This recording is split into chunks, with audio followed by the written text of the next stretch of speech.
Well, for more, we can cross to our reporter, Luke Shrago, who's standing by in southern Ukraine. Luke, these are just the latest accusations of war crimes. What more can you tell us?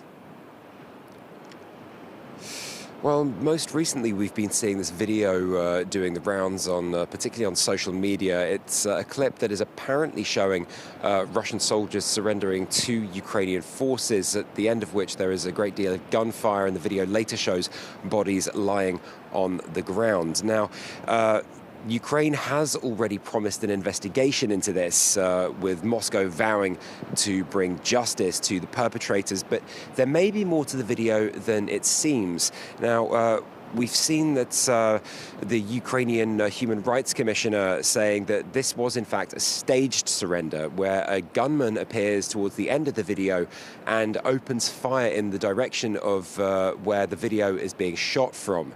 Now, if that does in fact turn out to be a Russian soldier that opened fire on Ukrainian forces that were accepting that surrender, that in itself would be a war crime, one called perfidy, because it is in fact a war crime to attack forces from under indeed a flag of surrender.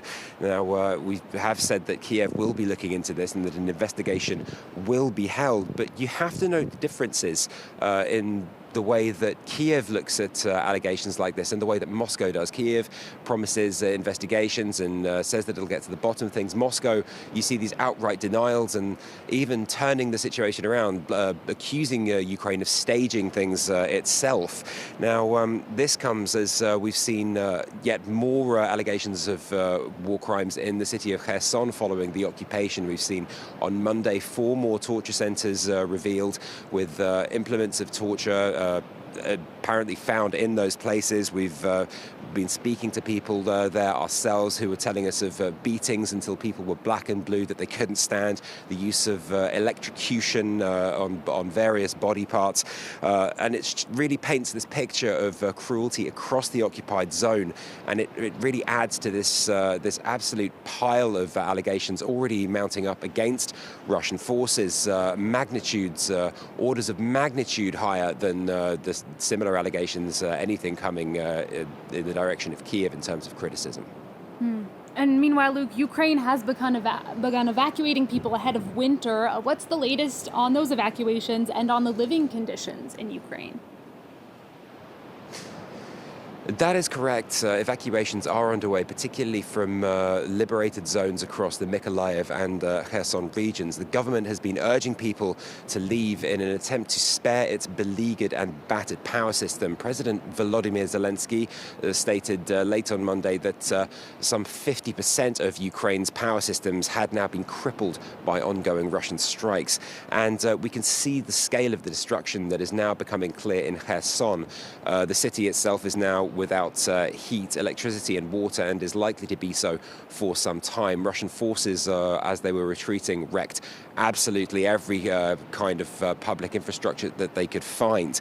Now, the World Health Organization has said that winter is going to be life-threatening this year. The bitter Ukrainian winter, it's already starting to get extremely cold here, and the situation for the power supplies is only going to worsen as people try to switch on their heating as temperatures begin to drop. The government, in terms of evacuation, has said that it will lay on both transport, accommodation and medical care for those who need it, with the priority going to women, children and the elderly and the wounded. They've been urged to move into other areas of Ukraine, particularly in the west and center, which are at least relatively safer.